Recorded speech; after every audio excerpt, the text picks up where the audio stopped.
This is Democracy Now! I'm Amy Goodman as we end today's show looking at the extreme voting restrictions advancing in a number of Republican-led states here in the United States. On Thursday, Florida's Republican Governor Ron DeSantis signed a sweeping voter suppression law that will make it harder to vote by mail, limit ballot drop boxes, impose new voter ID requirements, and criminalize giving food and water to voters waiting in long lines at polling places. Governor DeSantis signed the bill in a private ceremony broadcast on Fox and Friends after a spokesperson barred other reporters, telling one the event was a Fox News exclusive. DeSantis was surrounded by a group of Republican lawmakers, none of them African American. Comes as the Texas House of Representatives passed a Republican-backed voter suppression bill around 3 a.m. Friday morning. After an all-night session, Republican Governor Greg Abbott's expected to sign the measure after it's reconciled with the Texas Senate voter suppression bill. Meanwhile, Republicans in Ohio have introduced a bill to put severe restrictions on ballot drop boxes and absentee voting. At the federal level, the sweeping voting rights and election overhaul bill, known as the For the People Act, goes before the Senate's Democratic-controlled Rules Committee Tuesday, where it faces changes aimed at winning support from the lone Democratic holdout Senator Joe Manchin.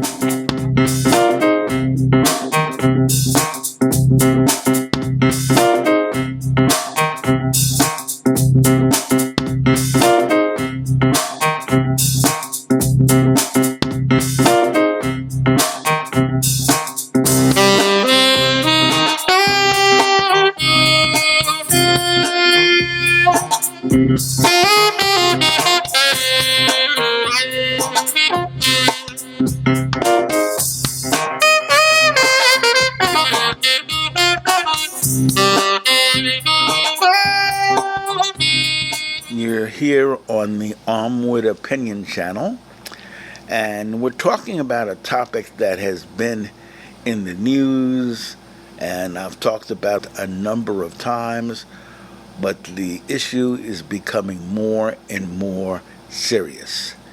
And we're talking about the Republican war on voting in America. The war is intensifying. Republicans are trying to make it more difficult for people to vote in this country, particularly people of color, African Americans, Hispanics, Asians, Native Americans, and also young people of all races. What they are trying to do is win a battle that they know they're losing. That battle is the battle of demographics. White Americans are moving towards becoming a minority. The Republican Party, under the leadership of Trump, and now with his defeat last November, the Republican Party is still beholden to Trump and holding on to him and spreading the big lie, claiming that he actually won the election. And we have fools out there that actually believe this. The people that listen to Fox News and Newsy, obviously they're not bright. Every study has shown that. It was very interesting after the 2016 election that the most respected polling organization in the country, 538, led by Nate Silver, came out and did a study which showed that Trump voters had the least education. There have been numerous studies that show that people who watch Fox TV are the less informed of people in the country regarding news, even less informed than people who watch no news. We've seen Tucker Carlson spreading lies about the coronavirus like crazy on Fox News recently, spreading lies about the election, as almost all, save for Chris Wallace, have done. This is something that is not new in America.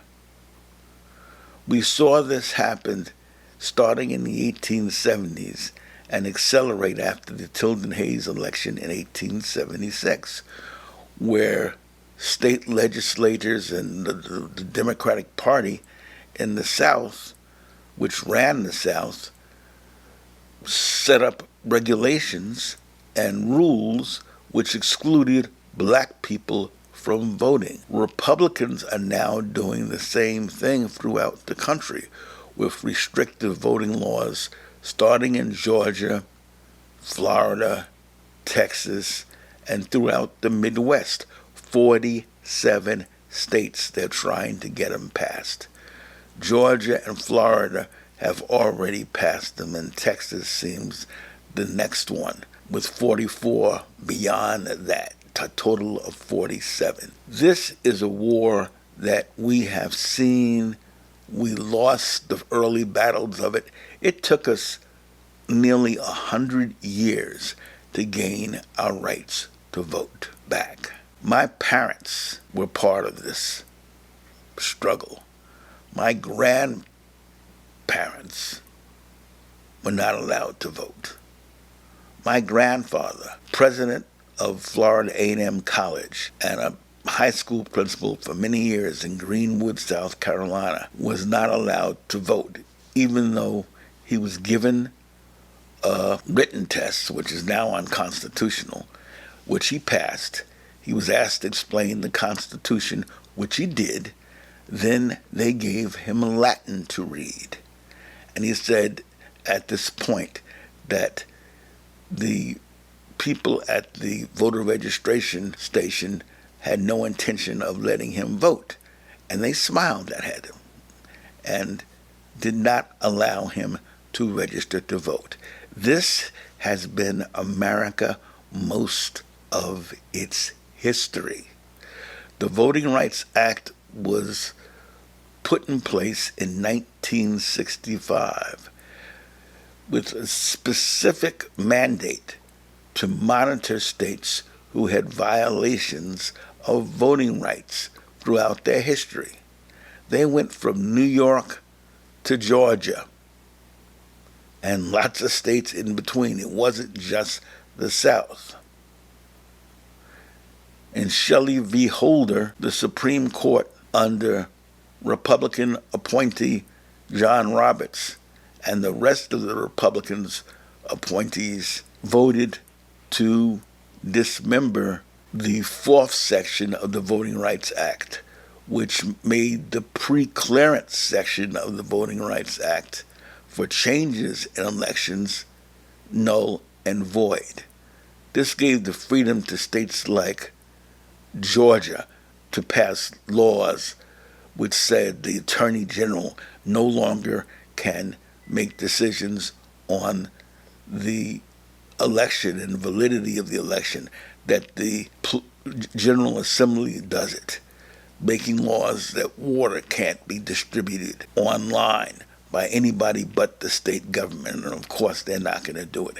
In places like Atlanta and Fulton County, where people were waiting 10 and 11 hours in November to vote. This is voter suppression.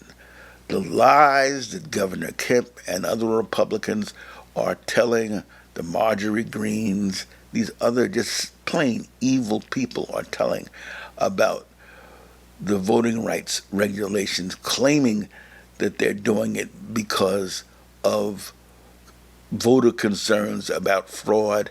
There were no documented instances of frauds that changed any elections anywhere in the country.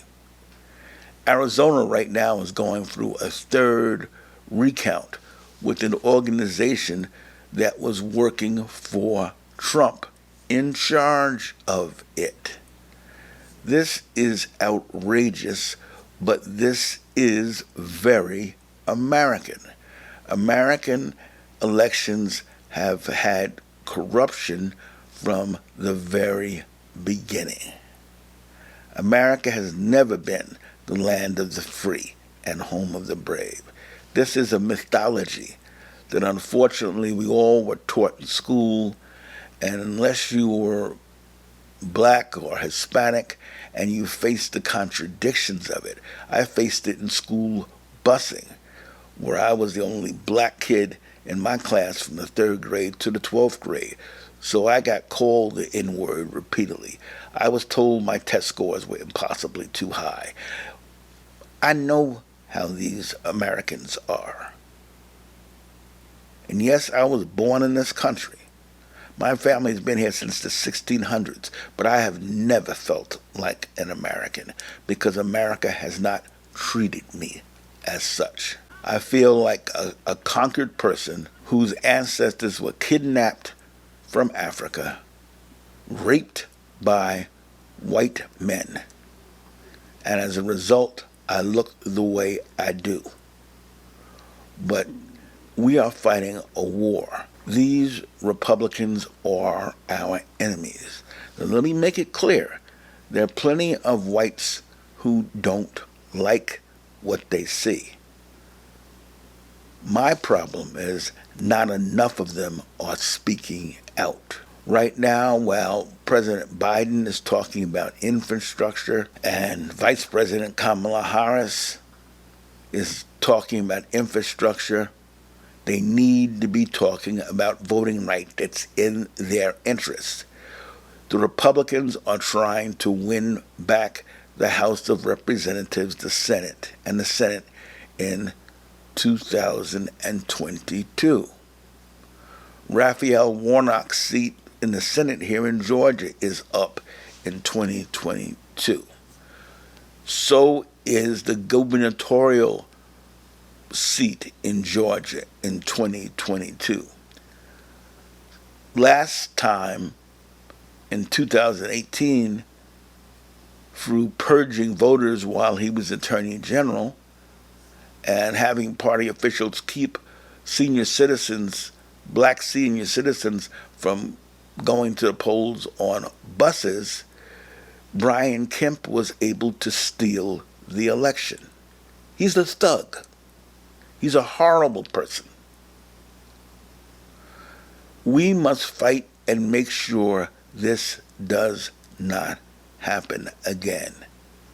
We don't have much time. We need to organize. Stacey Abrams and her organization is the contact point. But we have to be motivated, particularly we people of color, African Americans, Hispanics, Asians.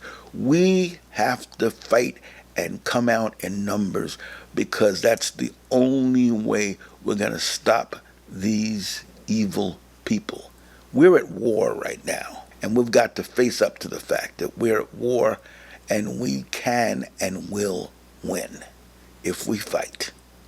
And the fight starts now. Remember, as I always say, resistance is not futile. And to add some humor, if Locutus could resist the Borg, so can we all. My Borg cube just fell. But we must resist this. This is a serious matter. This is a long-term strategy. This is the issue. White people will be a minority in the United States by 2045. In the public school systems in the country, they're already a minority. They are running scared. They're afraid that we're going to treat them the way they treated us. We're better than that. We're not going to do that. We're going to be fair. But we are not going to let them deprive us of our rights again. Too many people fought. Too many people died. Too many people suffered. So hit the like button if you like this video. Please subscribe to the channel. But more importantly, join the fight for voting rights.